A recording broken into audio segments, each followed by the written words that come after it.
여러분 아시는지 모르겠는데 지금 코인판에 엄청난 일이 벌어지고 있습니다. 민병정 민주당 의원이 원화 스테이블 코인 발행을 허용하는 법안을 그런 내용을 담은 디지털 자산 기본법 발의했는데 이게 지금 뭐 말은 좀 어려운데 코인판에 굉장한 변화를 가져올 거라고 하는데 이 이야기 김혜연 빈크립토 한국일본 리드 모셔서 말씀 들어보도록 하겠습니다. 안녕하세요. 어서 오세요. 네, 안녕하십니까? 그래서 일단 이 법안은 이전에 이제 스테이블 코인 얘기 한번 그전 방송에서 해주셨는데 여러 번 했죠. 그죠? 네. 이 법안은 구체적으로는 어떤 내용을 담은 거? 이게 지금 며칠 안 됐네요. 일주일 전에 발의가 된 그렇죠. 법안. 지난주 화요일이었나요? 됐던 것 같은데. 법안 이름이 디지털 자산 기본법입니다. 네네. 디지털 자산의 모든 것이겠죠. 기본법이니까. 디지털 자산이면 이제 디지털 자산이라는 용어를 일부러 쓴 겁니다. 이게 그러니까 그 법안의 내용에 보면은 디지털 자산에 대한 정의가 들어 있는데요. 분산 원장 기술 등으로 생성 저장되고 전자적 방식으로 이전 가능한 재산적 가치. 코인이잖아요, 그게. 그렇죠. 블록체인 기반의 토큰, 암호화폐 이렇게 부르는 것들을 통칭할 수 있는 용어를 뭐 암호화폐, 가상자산 막 여러 가지 있었겠습니다만은 디지털 자산으로 하자라고 좀 정의를 하면서 시작하는 겁니다. 네. 요 직전까지는 사실 법 체계가 규제하는 내용들이었거든요. 처음에 나왔던 게 자금 세탁, 테러 자금 지원 같은 거에 쓰지 못하도록 하려고 어디서 어디로 갔는지를 꼭 확인하게 하는 그런 특검법 개정안이 있었는데 그게 통과가 됐었고요. 그리고 작년에 통과된 게 이제 이용자 보호법이라고 이제 거래할 때 거래가 이루어졌을 때 어떤 이용자들이 피해 볼 수 있는 여러 가지 뭐 경로들을 차단하고 이용자들을 보호해 주는 그런 법이 있었습니다. 그런데 이제 그거 말고 그것도 있겠지만은 그것도 중요한데 이 업에 들어오는 기업들 이 산업에 들어오는 기업들 그리고 이 산업에서 어떤 식으로 운영을 해야 되는지 그리고 그 틀 안에서 이용자들은 어떤 식으로 보호를 받아야 되는지 이 총체적인 그런 틀을 규정하고 설명하는 그런 법입니다. 그러면 코인 산업을 촉진하는 진흥법이라고 볼 수 있는 그렇죠. 거예요? 네, 뭐 여러 가지 이제 규제법이 아니라 진흥법안이다. 진흥법과 규제법의 성격을 모두 끌어안는다고 볼 수 있고 이게 만약에 이제 통과가 된다면은 통과가 뭐 되려면 아직 좀 남았겠습니다만은 통과가 된다면은 규제법안까지 흡수하는 그런 형태로 구성이 되어 있습니다. 가장 주목을 많이 받았던 거는 지금 이제 첫 번째 슬라이드에서 보여드리려고 했던 대통령 직속. 좀 아까 나왔었는데 다시 띄워주시면 좋을 것 같아요. 대통령 직속 디지털자산위원회라는 곳인데요. 이 법 내용에 보면은 이거 다음 페이지입니다. 법안 내용. 네, 다음 페이지 보면은 그 디지털 자산에 관한 정부의 주요 정책과 계획을 심의 의결하고 그 추진 사항을 점검 평가하기 위해서 대통령 소속으로 디지털 자산위원회를 둔다 이런 내용이 있는데요. 여기 보면 이제 이 대통령 소속으로 돼 있는 이 위원회가 산업의 육성 진흥에 관한 사항들이라든지 어떤 관리 감독 정책에 관한 사항들은 이 모든 걸 갖다가 다 결정할 수 있도록 되어 있습니다. 중요한 거는 여기 지금 세 번째 칸에 나오는 내용인데. 위원장은 대통령이 임명을 합니다. 근데 위원은 이제 30명 내외로 30명 안쪽으로 구성을 하게 돼 있는데 민간 공무원이 아닌 민간이 3분의 2를 넘도록 규정을 했습니다. 민간 주도형 위원회라고 볼 수 있겠죠. 그러네요. 그리고 이 업계 관계자들이 여기 들어갈 수 있는 거예요. 그동안은 이 금융위원회에 가상자산위원회라는 위원회가 있었는데 여기는 민간은 들어갈 수 있지만은 업계 사람들이 들어갈 수는 없다 이렇게 되어 있었거든요. 그래서 이해충돌에 대해서 굉장히 엄격하게 규정하는 내용이 있었는데 이번에는 이걸 좀 풀자 하는 그런 취지로 구성이 되어 있습니다. 그리고 이제 3년마다 기본 계획을 수립하고 또 이제 매년 디지털 자산 발행 유통, 스테이블 코인 환불 준비금 현황 같은 거를 계속 조사하는 그런 기능도 갖도록 되어 있습니다. 그러니까 이게 지금 그 전에는 이 디지털 자산, 가상 자산, 가상화폐, 코인 뭐라고 부르던 간에 그거는 금융위원회와 금융감독원에서 뭔가 규제하는 방식으로 하는데 그거 자체를 어떤 독립적인 단위로 보는 게 아니고 전체 금융시장 안에서 보는 것이었다면 이제는 대통령이 직접 임명하는 위원장이 디지털 자산이란 것만 다루는 위원회를 만들어서 거기서 관장하는데 그게 민간이 주도하는 것이다. 그렇게 하도록 하자는 제안인 거죠. 법안이 나왔으니까 아직 통과가 된 건 아니고. 그렇게 발의가 됐다. 그런 상태인데 일단 그 전에 설명해 주셨던 건 스테이블 코인이었어요. 원화 기반 스테이블 코인. 그러니까 지금 이 기본법 이야기 오늘 지금은 설명을 해주셨는데 이 스테이블 코인하고 이 기본법하고 또 연결이 되는 건가요? 안 되는 건가요? 이게 대통령 있습니다. 공약이기도 하고. 이게 스테이블 코인이 법에 이제 들어가 있는 겁니다. 그동안은 스테이블 코인에 대한 어떤 규정이 없었거든요. 네네. 이게 규제 공백 상태에서 계속 이 산업이 진행돼 오다 보니까 네. 원화를 기반으로 한 스테이블 코인이 발행되지는 않습니다. 스테이블 코인에 대해서는 조금 이따 다시 설명을 드릴 텐데 그렇기 때문에 업계에서는 굉장히 환영하는 그런 분위기입니다. 일단 다음 페이지 보면서 이 법안 내용을 조금만 더 살펴보면요. 네네네. 그러시죠. 내용에 이제 진입 규제가 있습니다. 진입 방식은 인가 등록 신고로 되어 있는데 뭐 인가는 매매업, 중개업, 보관업, 그러니까 그 거래소 같은 곳들이 들어가겠죠. 그리고 등록에 보면은 집합관리업 뭐 이런 곳들이 들어가는데 집합관리업이라는 게 사실 펀드를 의미하는 거지 않습니까? 여러 사람의 돈을 집합해서 관리하는. 네네. 근데 이게 이번 법 안에서는 펀드를 하는 거는 좀 안 되는 걸로 되어 있었습니다. 네. 그동안 이번에 발의된 법이요. 그렇죠. 그렇게 내용이 나와 있어요. 그래서 그동안 이제 펀드 형태의 가상자산 운용사들이 문제가 된 적이 좀 있었는데 뭐 이 자산이 없어지고 뭐 이런 경우들이 있었죠. 그래서 그걸 좀 조심하자는 취지인 걸로 보이고 그 다음 페이지로 넘어가면 이제 그 자산 연동형 디지털 자산에 대해서는 인가제 그리고 일반 디지털 자산에 대해서는 신고제라고 되어 있는데 여기서 이 자산 연동형 디지털 자산이라는 게 스테이블 코인입니다. 요건을 보면은 내국 법인이고 자기 자본 5억 원 이상이고 타당 적절한 사업 계획 같은 게 있으면 된다라고 되어 있는데 자본금 5억 원 있으면 일단 시작할 수 있는 겁니다. 네. 그러니까 뭐 상당히 허들이 낮은 편이라고 봐야 될 것 같아요. 네. 5억 원 자기 자본 5억 원 이상이면 스테이블 코인을 발행할 수 있다는 거잖아요. 그렇죠. 민간에서 발행할 수 있다는 맞습니다. 거죠. 지금 이 얘기는. 예, 여기서는 이제 그거 말고는 규정이 없기 때문에 민간이든 뭐 민간 말고 뭐가 있죠? 정부에서 5억 원 내고 스테이블 코인 자기 발행하지는 자본 않을 저 것 얘기가 같은데. 말이 안 되기 때문에 네. 법인이 한다면 민간이고 뭐 공기업이 될 수도 있긴 있겠죠. 그렇죠. 네. 그런 법안이고. 그리고 이제 나머지 내용들을 보면은 뒤에 이 유통 규제라는 내용이 있고 공시 규제라는 내용이 있고 불공정 거래 등 뭐 이건 좀 읽어 보시면 될 것 같고 궁금하신 분들은 찾아보셔도 될 것 같은데 그 다음 페이지에 나오는 이 눈여겨볼 만한 정책 두 가지가 있습니다. 첫 번째는 레버리지 거래를 허용을 하기로 했어요. 신용 공여라고 보통 얘기를 하죠. 근데 이제 신용 공여. 네, 그래서 이 가상자산 거래소 같은 곳들이 신용 공여를 통해서 이 레버리지가 가능해지는 거죠. 그러니까 그 매매업과 중개업, 보관업에 한정해서 신용 공여를 허용하도록 규정을 설명을 해주시죠. 어떻게 레버리지가 발생하는 거예요? 돈을 그 이제 가상자산의 가격이 오르거나 내리거나 할 거라는 예측에 근거해서 그거에 대한 예측을 신용 삼아서 투자를 할 수 있게 되는 거죠. 그렇게 그런 상품을 매매할 수 있게 되기 때문에 가상자산 코인 가격이 항상 오르는 게 아니지 않습니까? 그렇기 때문에 이제 내릴 수도 있다는 전망에 그러니까 선물이나 옵션 투자를 할 수가 있게 된 건데 이게 사실 해외에서는 가능했었습니다. 근데 이제 국내 거래소들은 이게 안 됐기 때문에 좀 성장에 애로가 있다 이런 이야기들을 많이 해왔는데 어쨌든 이게 이번 법안에서는 허용하는 것으로 내용이 나왔습니다. 그러니까 비트코인 고버스 이런 거 된다는 거예요? 되죠. 그러니까 그러다 보니까 이제 거래소 관련 주식들이 이 법안이 나오면서 갑자기 급등하는 그런 현상이 벌어지기도 했었습니다. 지금 어떤 곳이 상장돼 있어요? 그 거래소 자체가 상장된 곳은 없는데 그 비상장 주식들을 거래하는 거래소에서 거래가 이루어지기도 하고 관련주들이 이제 일부 거래가 되는 게 있는데 그런 주식들이 이 소식을 듣고 뛴 거죠. 그러니까 거래소들한테 호재가 될 그렇습니다. 거다 이렇게 보는 거군요.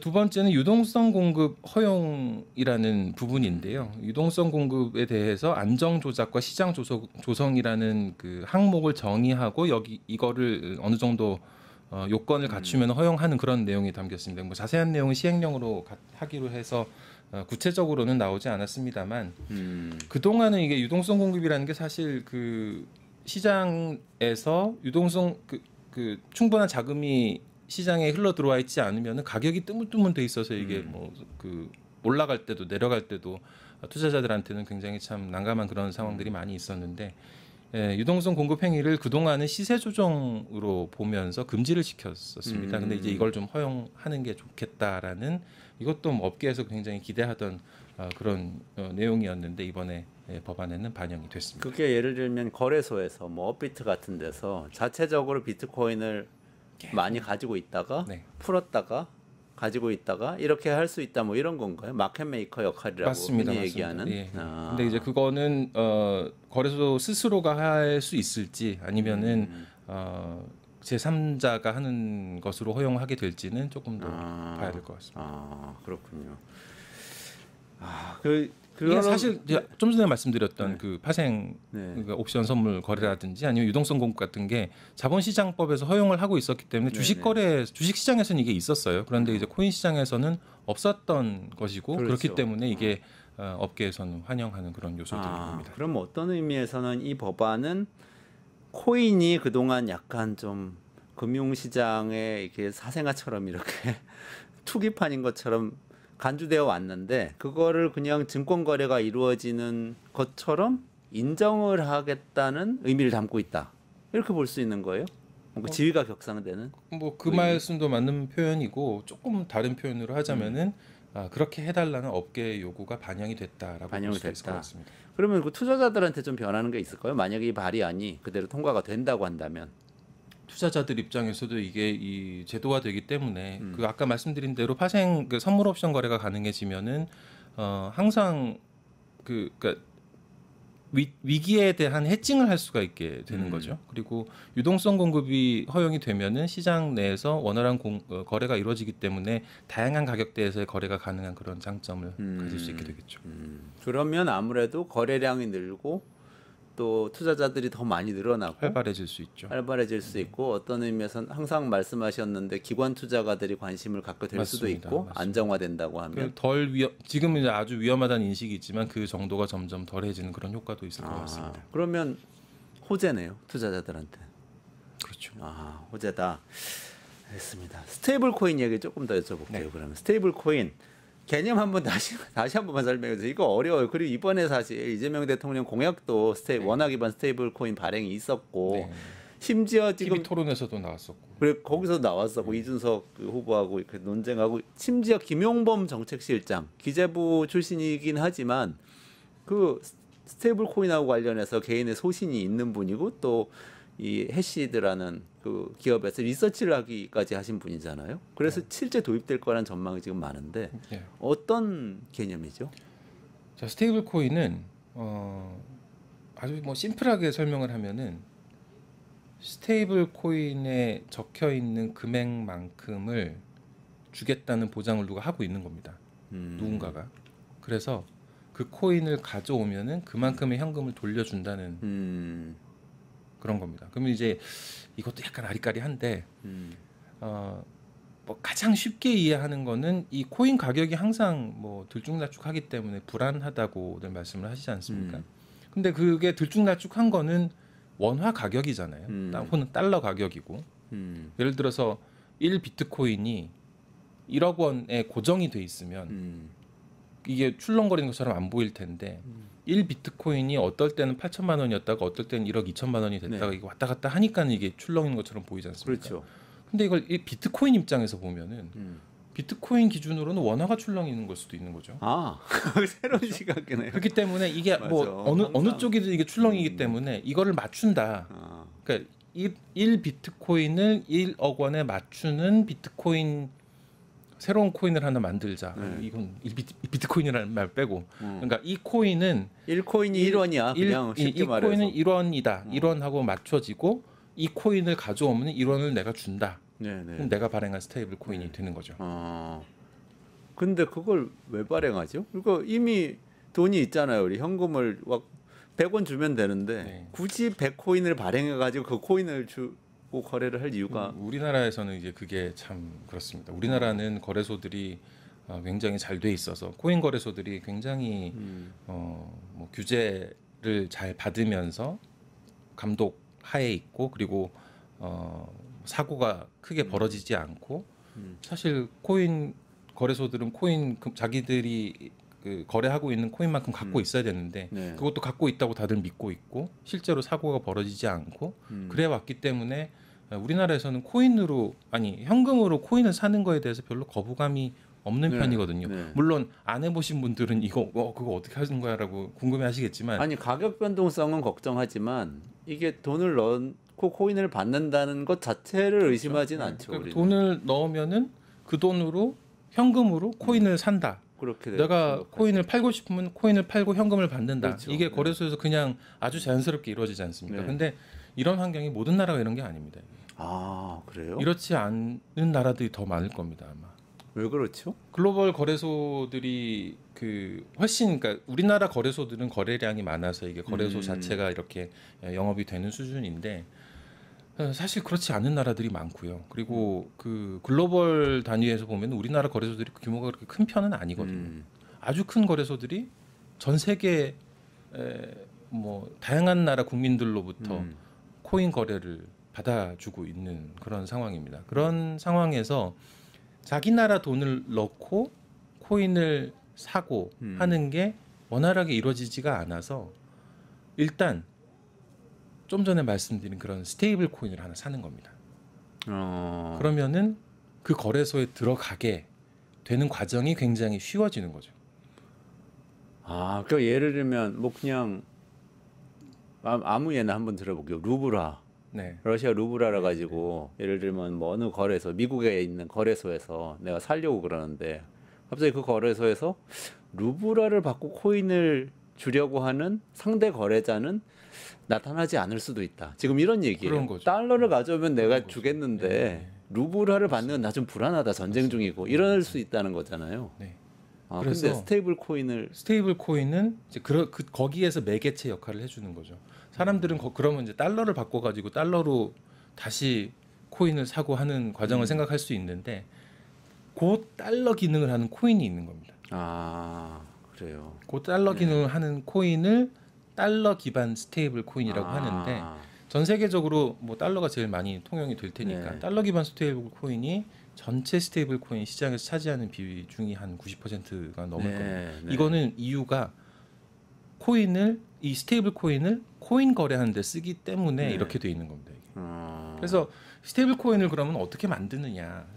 아까 말씀드린 대로 내가 1 스테이블 코인 가져왔으면 네. USD로 달러로 표기된 1 스테이블 코인을 가져왔으면 1달러를 줘야 되는데 그러려면은 준비금이 있어야 되지 않습니까?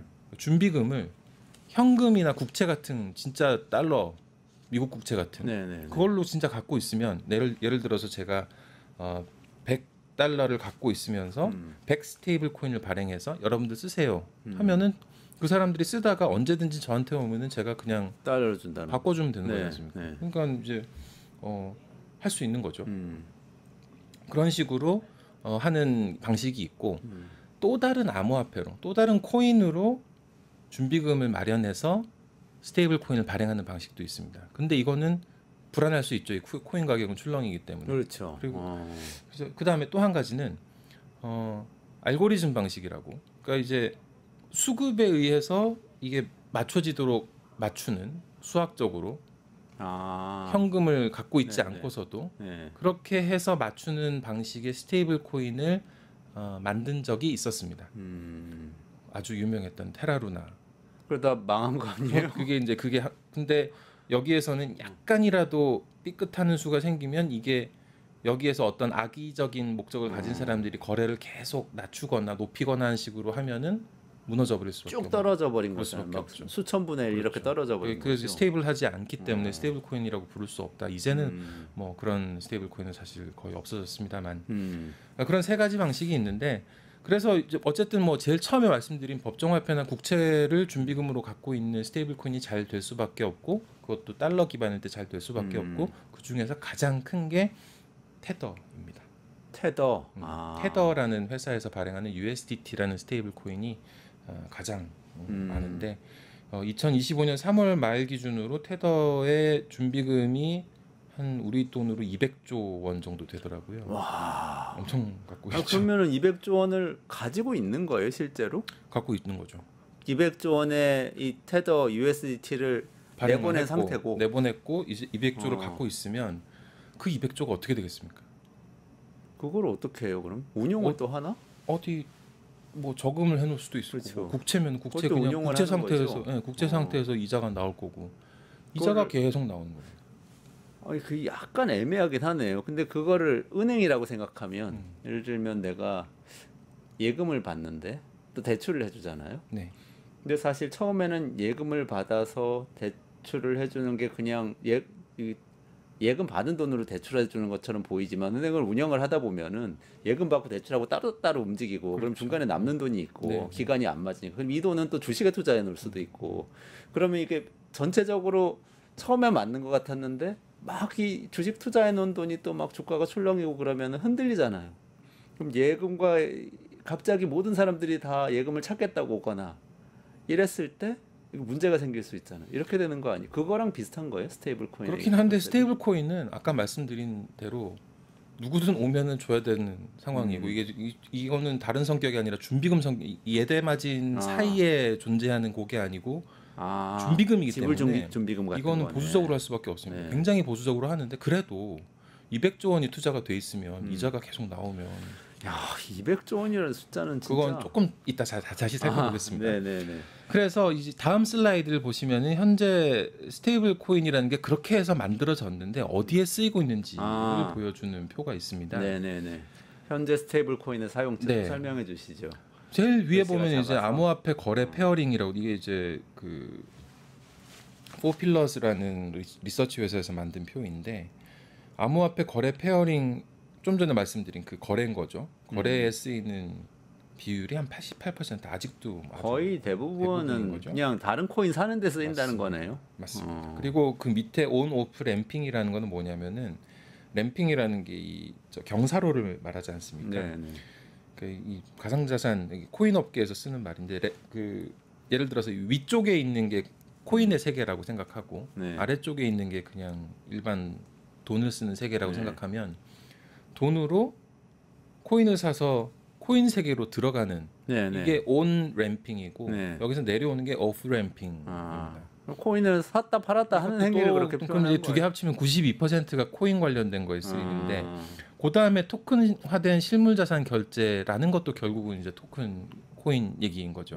그렇네요. 뭐 실물자산, 그러니까 뭐 미술품이 될 수도 있고 부동산이 될 수도 네. 있고 여러 가지 이제 실제 자산들을 아, 어떤 의미에서는 뭐 그 통화 자체도 그러니까 스테이블 코인도 RWA로 보기로 하거든요. 어쨌든 뭐 아, 이런 그 실물 자산에 코인이 들어가는 그런 경로로 쓰이기도 한다라는 근데 거. 어려우니까 어쨌든 그냥 부동산 기반으로 코인이 그렇게 발행됐다. 보죠. 네, 그러면 이렇게 이제, 생각하면 그렇게 보면 이제 또 3%잖아요. 그러면 그것까지 하면 95%입니다. 그다음에 이제 95%가 다 코인 사는 데 쓰는 거예요. 아직은 사실 딴 데 쓰는 근데 데가 그래도 개인 간 결제, 기업 간 결제, 소비자 기업 간 결제 이게 있긴 있네. 이거는 어쨌든 그냥 다른 물건 사는 데 쓴다는 거죠. 그러니까 이게 사실 한 7, 8년 전부터 중국, 러시아 간 무역에서는 결제를 스테이블 코인으로 한다 이런 얘기가 있었어요. 그러니까 아, 달러를 구하기도 힘들고 네네. 이걸 팔려면은 뭔가 외환 관련 정책의 제한 사항도 아. 많고 이래서 두 나라 다 그렇기 때문에 그냥 스테이블 코인으로 하는 게 편하다.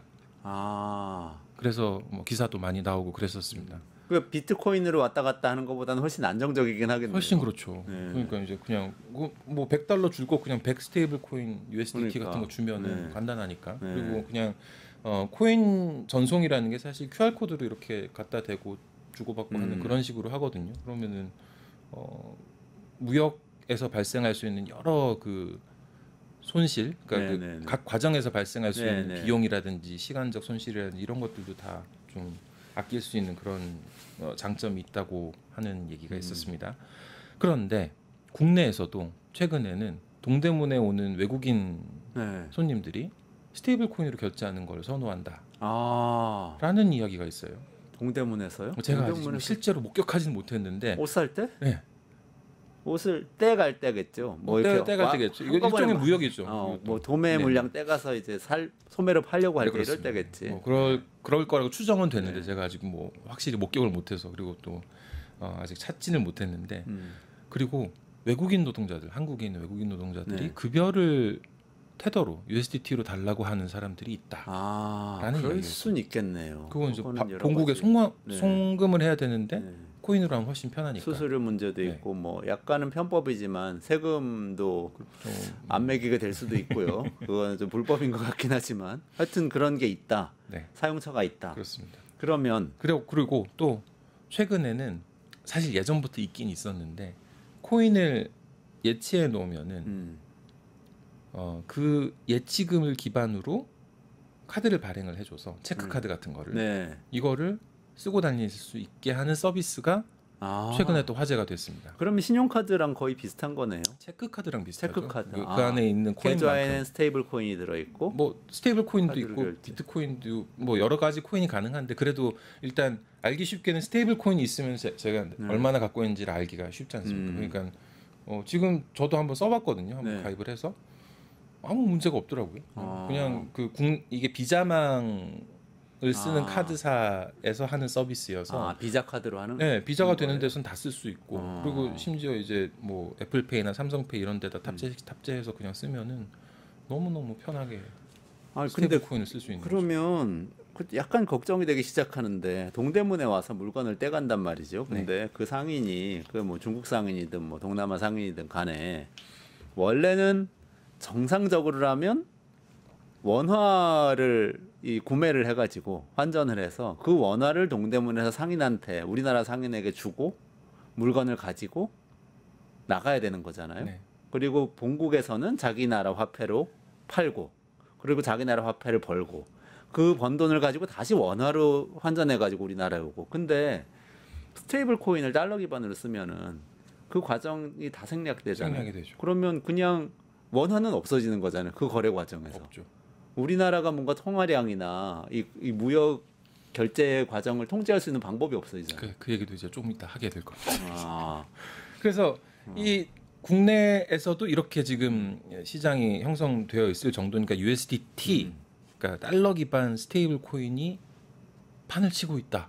이런 인식들이 계속 나오고 있을 수밖에 없죠. 그래서 다음 슬라이드 보시면은 제가 아까 말씀드렸던 이거는 코인 기반 스테이블 코인 체크 카드를 발행해서 체크카드. 쓸 수 있는 그 서비스고요. 그 다음에 보시면은 이거는 제 초록색이 테더에서 발행한 USDT라는 스테이블 코인이고 파란색이 USDC라는 서클이라는 두 번째 큰 회사에서 발행한 USDC라는 스테이블 코인입니다. 이 두 개 합치면 90%가 넘고 위에 그래프 보시면 아시겠지만 시장이 꾸준히 성장을 해왔어요. 이게. 그러니까 달러 기반 스테이블 코인이 점점점 늘어나고 있다. 위 그래프를 보면 그렇게 볼 수 있겠네요. 그렇죠. 그래서 이 사업을 테더와 서클이 그냥 신나게 하고 있는 그런 상황인 거죠. 근데 이게 불과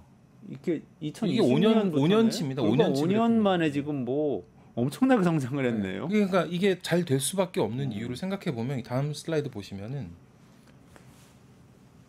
지금 테더랑 삼성전자 지난번에도 한번 비교를 해봤는데 연간 순이익 기준으로 봤을 때 작년에 테더는 130억 달러였고 삼성전자는 170억 달러였어요.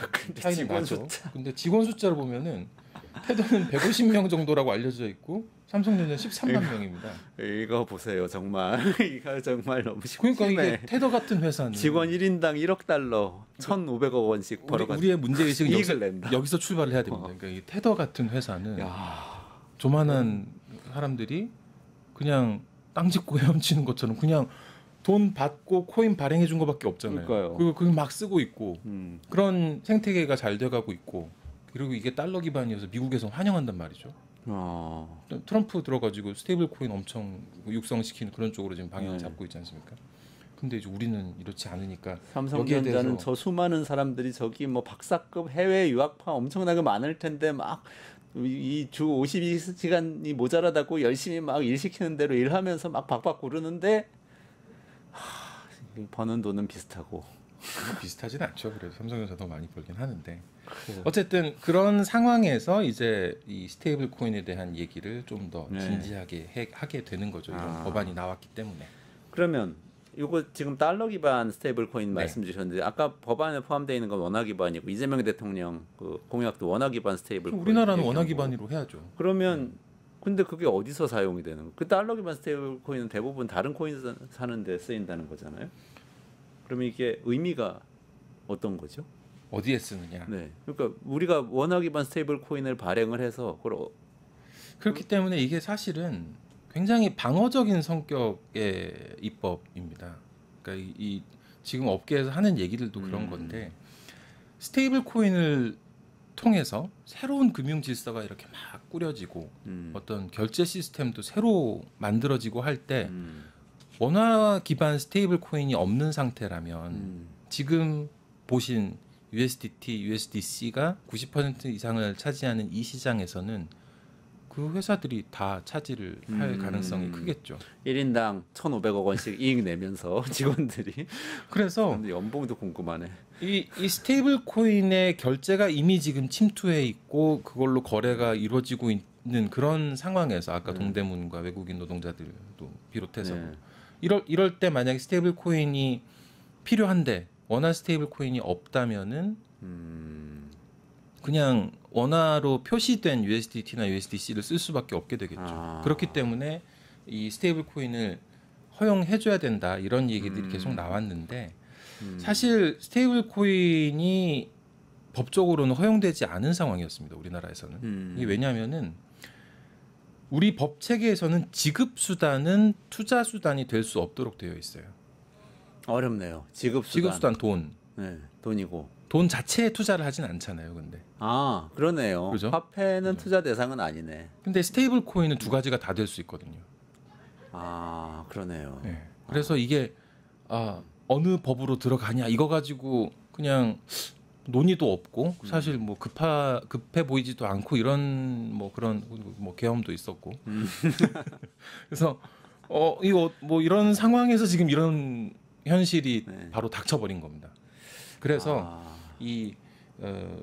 어쩌면은 투자 자산을 규율하는 건 자본시장법인데 아니면은 지급 수단을 규율하는 거는 전자금융법 그 전금법인데 이 두 개로는 안 되겠구나 해서 지금 새로운 입법을 한 거에 스테이블 코인이 적극적으로 들어갔다고 보는 게 그렇군요. 맞을 것 같고 그렇기 때문에 이 규제 도입이 사실 업계에서는 보통 싫어하지만 이런 거는 굉장히 좋아하는 거죠. 근데 이 이야기들은 무슨 얘기예요? 그렇게 얘기를 하는데 한국은행에서는 네.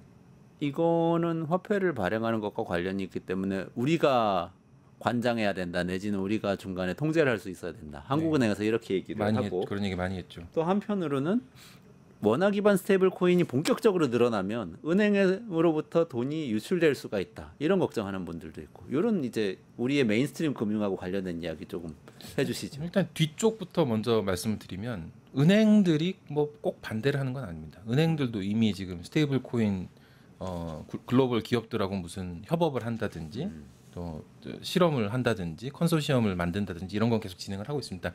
첫 번째 말씀하셨던 한국은행이 지금 약간 반대하는 입장을 약간이 아니라 명확하게 반대하는 입장을 내고 있는데 이창용 총재가 직접 나서서 얘기하고 있어요. 지난달에 기자회견 내용을 보면은 원칙적으로는 반대하지 않는다. 그런데 스테이블 코인은 화폐 대체제다. 그렇기 때문에 마음대로 발행하게 놔두면 통화 정책을 해할 수 있다. 화폐 대체제다. 그렇게 보는 원화 말고 다른 화폐가 하나 생기는 거하고 같은 거다. 그래서 비은행 기관이 마음대로 발행하면 안 되기 때문에 이거는 은행이 하는 정도로 해야 된다라는 이야기를 하고 있습니다. 그리고 이달 초에 미국 연준 이사가 한국에 와서 대담한 적이 있었는데 미국의 연준 이사는 미국은 결제 수수료가 굉장히 높은 편이고 민간에서 결제 수수료를 낮춰줄 수 있다는 면에서 이 스테이블 코인이 굉장히 기능할 수 있다. 은행은 뭐 별로 안 좋아할 수 있지만은 이 공정하게 기회가 마련된다면 좋아할 거다라는 이야기를 했거든요. 근데 이창용 총재가 거기다가 답변을 하면서 미국과 달리 우리나라는 자본 규제가 있다. 이거 우리는 그렇게 못한다. 비은행권에서 결제 사업에 뛰어드는 걸 허락하기 전에 이게 원화 스테이블 코인을 뭐 좀 제대로 검토를 해야 된다 이런 얘기를 했습니다. 일단 하도 비판이 많으니까 얼마 전 얘기에서는 금융 뭐 대통령 선거에서도 나왔던 얘기고 금융 당국이 아직 자리를 잡지 못한 상황이니까 자리 잡고 나면 다시 얘기하자 이 정도로 약간 물러선 모습을 취하기도 했는데 이창용 총재는 그러면서 한국은행이 진행하고 있는 CBDC 중앙은행 발행 디지털 화폐를 언급을 하고 있습니다. 최근에 이제 프로젝트 한강이라고 그 기관용 CBDC와 이 예금 토큰이라는 걸 갖다가 실제로 일상생활에서 쓸 수 있는 그런 기반을 테스트를 하고 있는데요. 슬라이드 보시면 이게 저 한은에서 만들어준 그래프입니다. 이 뭐 사실 사용법은 비슷해요. 한국은행 예금 토큰의 거래 구조 그 네, 슬라이드 그렇습니다. 띄워주시면 네. 되죠. 그래서 이거를 이제 그 사용처에서 QR 코드를 찍으면은 한은이 발행한 CBDC를 바탕으로 한 예금 토큰이 결제되는 그런 건데, 예금 토큰이라는 게 그냥 저 예금을 전자적으로 나갈 수 있게 하는 그런 수단인 거거든요. 사실 뭐 체크카드랑 크게 다르지 않고 이용자 입장에서는 뭐가 다른지 느껴지지 않습니다. 네. 다만 서본 분들이 얘기하는데 굉장히 불편하게 돼 있대요. 은행 앱으로 들어가서 이 메뉴를 찾아 들어가서 해야 되는데 그걸 하기 위해서 비밀번호를 3번 눌러야 된다 그러더라고요. 어쨌거나 뭐 이건 아직 뭐 그 UI UX 같은 경우에는 좀 더 선진화할 수 있는 방안이 있겠습니다만 이게 뭐가 좋은지 뭐가 나쁜지에 대한 뭐 갑론을박이 앞으로 있을 수 있겠습니다만은 스테이블 코인에 대해서는 굉장히 반대하면서 CBDC에 대해서 뭐 홍보를 하는 이창용 총재의 태도를 보면 한국은행이 뭘 하고 싶은지는 좀 명확한 것 같아요. 뭘 하고 싶은 거예요? 이걸 하고 싶은 거죠. CBDC를 하고 싶은 그 건데. 차이가 뭐죠? 지금 그 두 가지가 대체되는 관계가 지금 좀 혼란스럽네. 스테이블 코인은 전혀 별개의 두 가지인 건 아니에요? 별개라고 보시면 아주 깔끔해지는데 네. 이게 사실 CBDC는 중앙은행 화폐거든요. 그렇죠. 화폐를 디지털로 발행한다는 디지털로 거잖아요. 발행한 것뿐이지 중앙은행 화폐입니다. 종이로 발행을 하지 네, 않는다. 네. 그러니까 뭐 꼬리표도 달려 있는 거겠죠. 그렇죠. CBDC도. 그렇죠. 추적도 가능하고. 그러니까 그래서 우리 미국에서는 이거 안 쓰지 말자. 지폐 번호 있는 것처럼 맞습니다. 다 맞습니다. 꼬리표 있는 네, 거죠. 네. 중국에서는 이게 지금 굉장히 많이 진전이 돼 있고 미국에서는 네. 트럼프 대통령이 이거 하지 말고 스테이블 코인 하자 이렇게 간 거고. 네. 그랬는데 스테이블 코인은 민간에서 발행하는 겁니다. 네. 이거는 중앙은행 화폐를 기반으로 국채를 기반으로 민간에서 발행을 하는 거기 때문에 이 위치가 사실 조금 다르거든요. 근데 이번에 프로젝트 한강에서 그 한국은행이 진행하고 있는 실험을 보면은 참여하고 있는 그 가맹점이 있습니다. 현대 홈쇼핑, 땡겨요, 서울청년 문화패스, 모드하우스, 그리고 오프라인에서 세븐일레븐, 하나로마트, 교보문고 이런 데서 쓸 수 있게 해주고 있는데 여기서 약간 이제 숙제가 생기죠. 그냥 돈일 때는 지갑 속에 있는 우리 진짜 돈일 그 화폐 지폐일 때는 이게 중앙은행에서 와서 우리가 소비할 때도 쓰게 되기는 한단 말이죠. 네. 근데 그 사이에 카드라든지 네이버페이라든지 뭐 카카오페이라든지 하는 게 한 은행 들어간 다음 단계에서부터 소비까지를 맡아주기도 하잖아요. 네. 스테이블 코인도 지금 마찬가지거든요. 여기서부터 여기까지를 네. 맡고 있는 건데 네. CBDC만 강조하게 되면은 민간의 이 역할을 덜어내게 되는 거죠. CBDC는 지금 그러니까 중앙은행에서 한국은행의 CBDC는 끝까지 가는 리테일까지 가는 그렇구나. 구조를 생각을 하고 있는 건데 여기에 대해 이거는 뭐 그럴 수도 있겠지만 만약에 스테이블 코인을 좀 조심해야 된다라면서 부정적으로 대하기 시작하면은 그동안에 있었던 그 지폐 경제에서의 그 민간 결제 사업자들 카드든 또 간편 결제 사업자든 요 기능이 이거는 어떻게 하려고 이러지 하는 물음표를 줄 수밖에 없는 것 같습니다. 근데 CBDC를 진짜 자유롭게 사용할 수 있으면은 그게 제일 나은 거 아니에요? 중간에 그 과정 없어도 되잖아요. 그러니까 내가 소비자 입장에서 그냥 내 돈 받았는데 지폐를 그냥 내고 물건을 받는 게 사실 제일 깔끔한데 지폐를 갖고 다니기도 어렵고 이렇게 물건 살 때 다 맞춰가지고 거스름돈 받고 이런 것들이 다 불편하니까 사실 카드를 쓰는 거잖아요. 신용카드를. 근데 신용카드 쓰는 대신에 지폐를 그냥 디지털로 확 전송할 수 있으면 더 편하긴 할 것 같은데 중간에 또 뭐 신용카드 수수료 안 내도 되고 뭐 이런 거잖아요.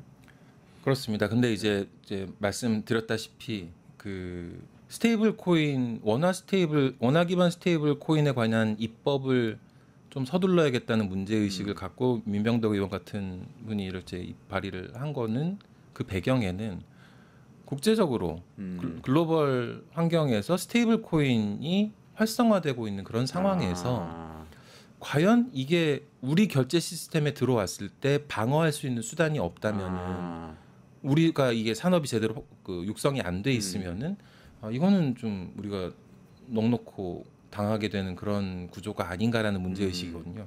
그렇기 때문에 민간에서 이걸 빨리 육성을 시키자는 게 법안의 내용이기도 하고요.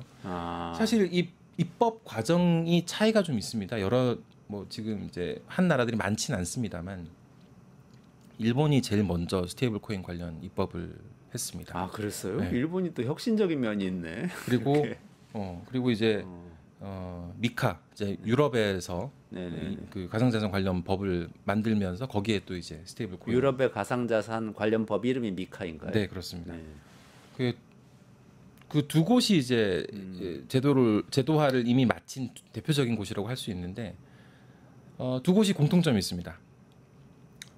일정 수준 이상의 발행 유통은 허용을 합니다. 근데 은행 또는 은행에 준하는 기관 그리고 일정 요건을 충족한 민간 사업자가 발행하는 그런 모델로 되어 있습니다. 그러니까 이게 우리 아까 은행보다 넓혀놨네요. 은행이 위주고 네. 약간 넓혀 약간 은행이 넓혀놓은 중심인 겁니다. 네. 그래서 미국은 안 그런 거죠? 미국은 지금 안 그런 미국은 입법이 아직 안 됐는데 테더라는 회사는 뭐 아직 금융기관이 아닐 그렇죠, 거 아니에요. 은행이 그렇죠. 아니죠. 네네. 네. 그래서 미국은 뭐 아직 입법이 완전히 되지 않은 상황이지만 그렇지 않은 방향으로 가고 있고 일본 같은 경우에는 그렇게 해서 그러면은 이 산업이 육성이 됐느냐 아닌 거죠.